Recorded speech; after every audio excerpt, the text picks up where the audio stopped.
Knox Box. Everything you need to get your game from the box to the board. Hi guys, welcome to Knox Box. Today we are looking at Magic the Gathering Theros. Right, we have got, me and Andy Shepherd, have got Theros packs. We've got 2 intro packs, so 1 each. I've gone for the Blazing Beasts of Myth, which is a red and green deck.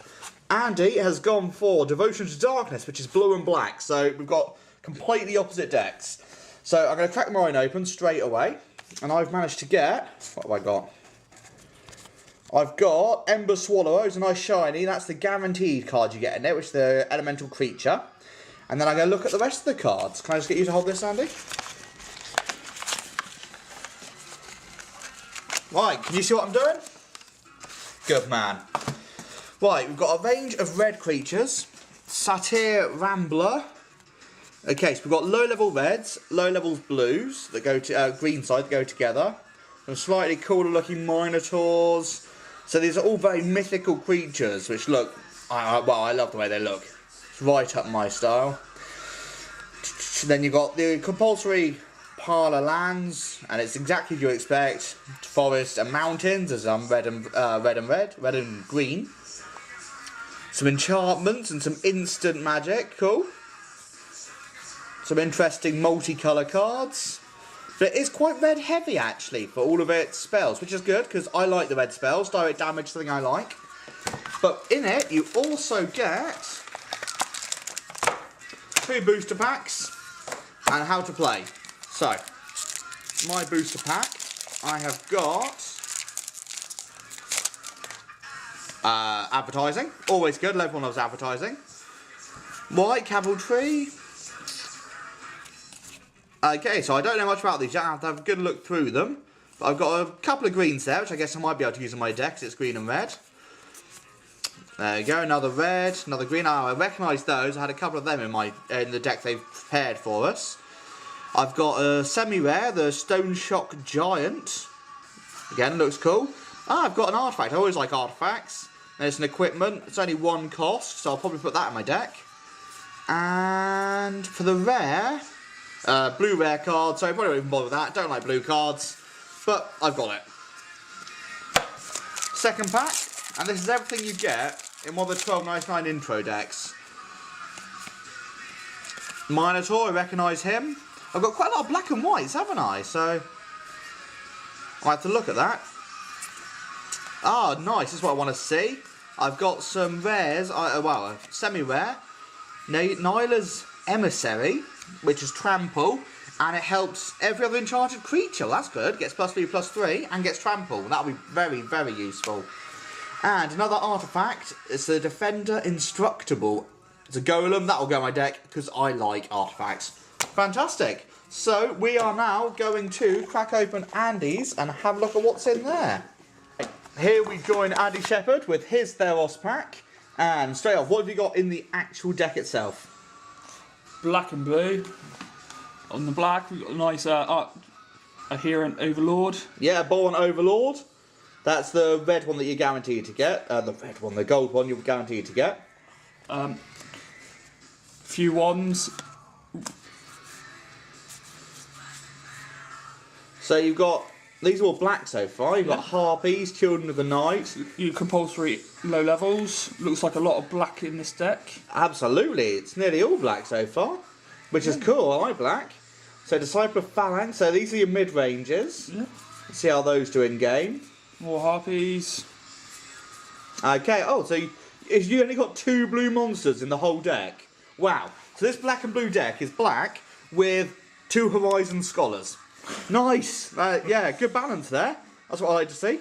Yeah. And they only cost 6 each. So yeah, that won't be difficult at all to get out. Minotaur Abomination, Zombie Minotaur. Now that is a cool description. In fact, what does the symbol next to those mean? M14? It's in the Must be 14. Oh, cool. And then you've got your normal lands, which you expect to get. Most- Nearly all black, because that is what you're running with. Oh no, you've got more blue. So you've got more blue lands than you have blue monsters. That is impressive. Yeah, which is I got that one as well. Oh, here we go. We've got a lot of blue magic, I guess. Yep. They're normally magic. An artifact, as you're going to do. 1, You always tend to get one. Instant spell. Ouch. And yeah, a lot of auras, instants. It seems like we're a bit blue heavy on the magic side of it. Yeah, well that makes sense. I guess it kind of balances off. You've got a black heavy creatures, so you probably get a lot of zombies and dead things, and then you've got the spells in blue. Cool. Right, now what's in the booster packs? Not that excited at all, because this is where you get the best stuff. Then after these, what we'll do is we'll set up a small game, and we'll have a go with just using the actual constructed decks before we add in any boosters. Right, and your first one, now I'm awful. With any booster, I want to skip straight to the rare, because I'm awful like that, but I like shiny cards best, because they're shiny. What's he got? Blood 12 Harpies, so he's got some other... I like this. One black. Well, he's got some blues. 2 blues. Yeah, that'll even out your blues a bit. It's okay, we'll swap around, I'm sure we'll get something. Oh, what's this? You've got a creature that's a cat. Creature Siren as well, that's a black and blue, one of each, and that'll work well for you. Yeah. Brilliant. And then the rare is Earthen. Fleece Mane Lion, a creature cat. Cool, well, we'll see what it does in the game. Brilliant. And then the second pack.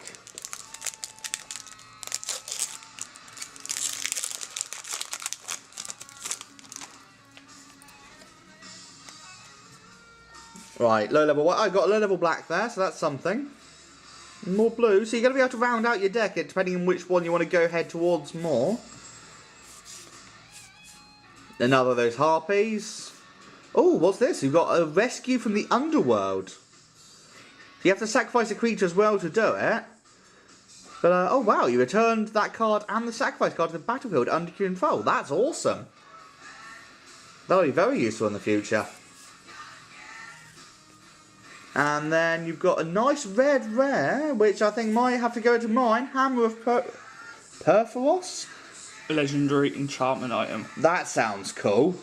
I wouldn't mind that. Hint, hint, Andy Shepherd, happy birthday. And you got a token, brilliant. You always need token cards. Yeah. So that's cool, right. That is what we got in our decks. We're now going to set up, have a quick read through the rules, because neither of us played Magic for a very long time. And join us again for the actual game. Right, cool then guys, we've all played each other's decks now. We've all played each other's. What do we think to the actual structure decks and this new kind of, the Theros ones? They're all quite balanced. Got a bit of different multiple ways of playing depending on who your opponents are. You can go all out attack, bit of defence, or just grind your opponent out. Absolutely, yeah. What do you reckon, Ben? Pretty much what Andy said. Every single different deck has different way of actually countering any other deck. Yeah. You just need to find the weaknesses. Yeah, because your white deck had the pacifism, and you have the cards that let you destroy creatures that are 4 more, which meant that my red-green deck, which is based on big, heavy hitters, I couldn't use them. I had to basically keep them in my hand, because when they came out, you just nulled them, so they were useless. Which kind of meant I had to do a really slow, more grind with you instead. Yeah. Yeah. Whereas with Andy, you just, if I put things out one at a time, little ones, you just absorbed them, didn't you? Your deck just dealt with them one at a time. You could deal with those and you gain life from doing so. Yeah.